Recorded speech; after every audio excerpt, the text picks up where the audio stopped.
Bom, na última sexta-feira eu fiz um vídeo falando sobre as ações de alguns diretores, daqueles que não entendem de rádio, e alguns se sentiram incomodados, né? Eu recebi algumas mensagens, e também de alguns profissionais sobre a questão do menino bom, enfim, vamos lá.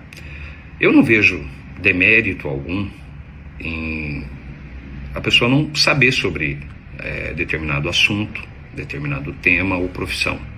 Eu acho que passa a ser demérito quando você não entende e você insiste em querer fazer aquilo que você não tem conhecimento. Aí sim eu acho que passa a ser demérito. Mas hoje eu vou falar sobre um diretor que não entendia absolutamente nada de rádio, mas fez um trabalho de diretoria brilhante. Foi um dos melhores diretores com quem eu trabalhei. Tive o privilégio de trabalhar.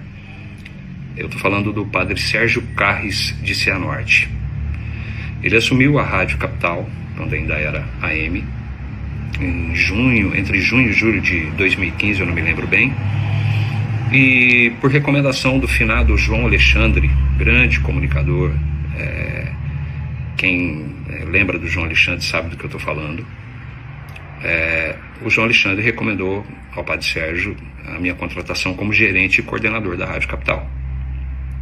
E assim foi feito. Assumimos a Rádio Capital em 2015, como eu disse, falida. A rádio faturava R$12 mil por mês. R$12 mil numa cidade de quase 100 mil habitantes. A rádio estava sucateada, os equipamentos em condições deploráveis, assim, não tinha condição. E o padre Sérgio marcou uma reunião na primeira semana, numa segunda-feira, e disse-me assim: olha, Tom, eu não entendo nada de rádio, absolutamente nada de rádio. Porém, eu não pretendo atrapalhar o teu trabalho. Eu só preciso que você me informe sobre as suas ações, me detalhe o porquê dessas ações, e eu acho que a gente vai fazer um bom trabalho. Falei, tá bom. Isso foi numa segunda-feira. Na sexta, nós marcamos uma nova reunião, onde eu fiz um relatório sobre a emissora, tudo o que precisava, reescrevi a artística conforme eu entendi e achava que deveria ser. E na sexta-feira a gente sentou para conversar. E obviamente, ele, por não conhecer sobre rádio, ele fez alguns questionamentos, muitas perguntas, tanto que a reunião começou 2h da tarde e foi terminar às 8 da noite. A rádio tinha muito menino bom, como eu disse no vídeo anterior, muito. E eu expliquei para ele que a gente passaria a rádio do AM para o FM no sentido plástica, no sentido da forma de comunicar, ou seja, o perfil da rádio passaria a ser FM, mesmo a gente ainda estando no AM. E assim foi feito. A produtora na época que a gente trabalhou foi a Dário Produções, lá de São Paulo, meu querido amigo Gilson Dário, que fez um trabalho brilhante assim na parte de produção do conteúdo, das vinhetas, chamadas, enfim. E a rádio no AM ela já tinha uma plástica impecável, né? Quem conhece o trabalho do Dário sabe. Eu tinha feito uma rádio anteriormente com ele, que foi a Morena, em Paraíso do Norte, que também ficou um trabalho belíssimo. E assim a gente seguiu, mesmo com a deficiência de material humano, mas a gente ainda conseguiu ir remando. Fizemos novas contratações, algumas outras novas contratações, mesmo porque também a gente não tinha condição de demitir com uma rádio falida, faturando R$12 mil por mês.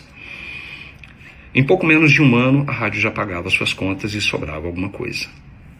Uns 2 meses depois, chegou o boleto da migração do AM para o FM, R$ 92.800, R$ 850, se eu não me engano. E nós fizemos uma reunião que, sem dinheiro para pagar, o padre Sérgio me disse: se eu pegar esse dinheiro parcelado, a gente paga, Tom? Eu falei, sim, padre. O senhor viu que os números vêm subindo, nós estamos no AM, a rádio não pega praticamente no centro da cidade, tem dificuldade de pegar em vários locais. No FM, fatalmente, a gente vai aumentar mais os números, vai subir mais a audiência, a gente vai pagar. Pois bem, uma semana depois ele voltou. Ele sempre muito bem relacionado, muito querido na comunidade. falou com o padre Sérgio Galetti, que era de uma outra paróquia, e nos propôs emprestar o dinheiro, um dinheiro que ele tinha guardado para a construção do salão paroquial, e que não iria usar naquele período. Ele falou: olha, eu empresto para vocês me pagarem em 1 ano a juros de poupança. É justo para vocês? Sim. Pagamos o boleto. O padre Sérgio falou: tá, boleto nós pagamos, e agora equipamento? Eu falei: olha, padre, eu tenho uma ideia, não muito convencional, mas eu tenho uma ideia, preciso do seu apoio. Diga. Eu liguei para o Alex, nosso técnico na época, hoje é técnico de várias rádios aqui na região, da música de Cianorte, continua sendo da Capital, da Amizade, Aline, Massa, enfim, centenas de rádios aqui na região. E ele, muito querido, muito meu amigo, fizemos algumas rádios juntos. Eu falei: Alex, preciso de ajuda. Ele falou: diga. Eu falei: eu preciso de um transmissor de 100 watts, 200, 300 e uma antena provisória para a gente colocar no alto do prédio. Prédio hoje, onde é a torre e a antena da Rádio Capital. Ele falou: não, eu te arrumo. E arrumou. E aí começou o trabalho realmente de rádio na capital. E o padre Sérgio, apesar de não entender, mas ele sempre foi muito atento. Ele estudava muito. No período, entre esse período de um ano e meio, eu ia mostrando para ele, falava: padre Sérgio, olha, ouça essa rádio aqui. Ele ouvia: nossa, muito boa a rádio, né? Percebo que a gente está indo no mesmo caminho. Eu falei: sim, padre, é rádio de grande porte, né? E também mostrava algumas para ele que não tinha condição de ouvir. Eu falava: nossa, muito ruim, né? E ele foi começando a entender e estudar. Ele ouvia uma chamada, ele perguntava, às vezes ele estava no carro, ele me ligava: Tom, eu ouvi isso assim, assim, por que isso? Explicava para ele: ah, tá, entendi. E nós, naquela ânsia por fazer a rádio se pagar, em 4 anos e meio, nós sorteamos 2 motos Honda Zero, uma 160, uma Titan 160, a mais completa da categoria, uma Bis 125, sorteamos a mobília completa de uma casa, completa, para 2 quartos, sala, cozinha, lavanderia, completa. O seu finado Valdir da Blazac, que fez com a gente a promoção. E sorteamos um iPhone 6S, que era, acho que o melhor, era o último, e R$25 mil em vale compras, entre outros vários prêmios. Mas o porquê da promoção? E eu expliquei para o padre Sérgio. Com a promoção a gente levantava um dinheiro para ir quitando as contas. E com esse dinheiro, fazendo algumas rescisões de meninos bons. Lógico, o padre Sérgio, muito humano, ele sempre perguntava, né? Mas não tem como a gente reciclar esse profissional. Eu falava: olha, padre, infelizmente não tem como, e ele também não aceita. E teve um que chegou um ponto que ele via o crescimento da rádio e não conseguia acompanhar, ele começou a ser do contra, a jogar contra a rádio, né? Vocês entendem, quem é do rádio entende o que eu estou falando. E chegou um ponto que nós mandamos ele para casa, continuamos pagando esse profissional, contratamos outro para o lugar dele, que o horário que era dele subiu significativamente de audiência e faturamento, e com isso nós conseguimos fazer o acerto desse profissional, que acho que, se eu não me engano, tinha 23 anos de casa. Mas o padre Sérgio estava aprendendo sobre a rádio.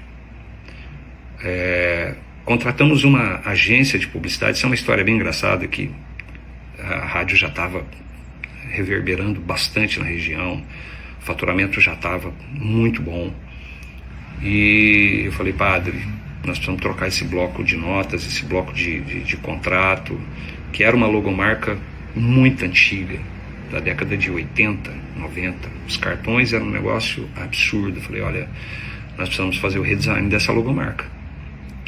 E ele, inocente, falou assim: tem um menino lá na paróquia que ele faz umas artes bonitas assim para nossas festas. Eu falei: não, padre, nós estamos falando de uma logomarca, de uma empresa que está crescendo, então nós precisamos contratar uma agência de publicidade. Contratamos a Django, do Claudenir, mais conhecido como Tatu, uma agência muito criativa, e o Tatu muito à frente do seu tempo também, um cara que eu adorei trabalhar com ele.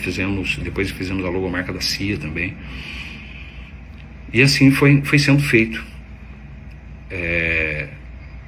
A gente conseguiu equipar a rádio com equipamentos que pouquíssimas rádios na região tinham. Eu cheguei para ele um dia e ele não entendia de rádio. Eu falei: padre, agora nós precisamos comprar realmente nós vamos ter que comprar um processador, que a nossa qualidade de áudio está muito ruim, nossos microfones também, qualidade péssima. Ele falou: faz o orçamento. Aí, qual que é o melhor? Eu falei: melhor é o Orban, mas nós não precisamos comprar um Orban, podemos comprar um DW, que já vai nos atender muito bem. Ele falou: não, faz o orçamento do melhor. Ele já tinha pegado gosto por ver a coisa bonita. A plástica da Rádio Capital, a forma de comunicar, quem acompanhou na época sabe que ficou um negócio surpreendente. Por um bom trabalho de diretoria, porque ele não intervia, ele não se metia naquilo que ele não sabia. Como eu disse no início, eu precisava relatar para ele, explicar, detalhar o porquê daquela ação, mas ele não se metia. A única coisa que ele me perguntava: vai dar certo? Eu falava: vai. Pois bem, fui na Musical Center Som de Cianorte, de Thiago. Fizemos o orçamento de um Orban 8600, que era o último da Orban na época, um Symmetrix Jupiter, um Electrovoice CRE20, para os entrevistados, o microfone SM7. Já aproveitamos, compramos um microfone para a gravadora, uma KG C4000, placa de áudio Foxrite, um prézinho valvulado, fizemos a cabine, enfim. E eu fiquei, quando eu recebi o orçamento, falei: meu Deus, não vai dar, né? E ele não esqueceu, e ele me perguntou, falou: você fez o orçamento? Eu falei: fiz. Quanto? Eu falei: padre, eu acho que quanto ficou, Tom? Eu não me recordo bem na época, mas era um valor assim, hoje, aproximado, passava um pouco de 100 mil. Ele falou: ele parcela pra gente? Eu falei: parcela. Ele falou: pode mandar buscar. Cheguei a ficar assustado. Eu falei: sério, padre? Ele falou: sério, pode mandar buscar. Vamos fazer o que tem de melhor. E isso, a rádio foi crescendo. Ao final dos 4 anos e meio, a Capital era uma das rádios mais ouvidas e se tornou referência na região de Cianorte. Quem acompanhou o processo, quem ouvia a rádio na época, sabe que eu estou falando é verdade. Pouquíssimas rádios na região tiveram a coragem de sortear uma moto, 2. E a gente não tinha dinheiro. Ou seja, a criatividade com projetos, né, sendo feito cálculos. Mas o padre Sérgio, sem entender, ele apoiava. E ele ia para cima, ele queria fazer. Ele não. Depois dos 2 anos e meio que ele começou a entender e começou a ver como que a rádio estava ficando, ele empolgou. E aí ele era mais kamikaze do que eu. E um diretor que não entendia nada de rádio. Ele simplesmente acreditou no profissional que estava fazendo. Claro, a Rádio Capital foi feita por muitas mãos. Grandes profissionais passaram por ali. Wagner Salgado, Salgadinho, trabalhou muito tempo na 104, trabalhou no Grupo RBJ, hoje está em Chopinzinho, um grande locutor, um redator, produtor incrível. Pedro Farias também, que foi nosso locutor, que trabalhou muito tempo na 104 de Goiuerê, hoje está nos Estados Unidos. A Rosângela Diniz, que já tinha trabalhado comigo na Panorama, depois em Dionísio Cerqueira, na Rádio Fronteira. Trabalhamos na música e eu a trouxe para a Capital. Guilherme Augusto, que hoje está na Massa, que se destacou, um grande comunicador, um grande locutor, começou na Rádio Capital, inclusive. Foi a primeira FM que ele trabalhou. E o menino, o Wilson Silva Júnior, que foi o único da equipe antiga da Rádio Capital que permaneceu na rádio. O finado pai dele tinha sido um dos primeiros comunicadores de Cianorte, se destacou na região, e o Wilson Barbosinha seguiu o caminho do pai e resolveu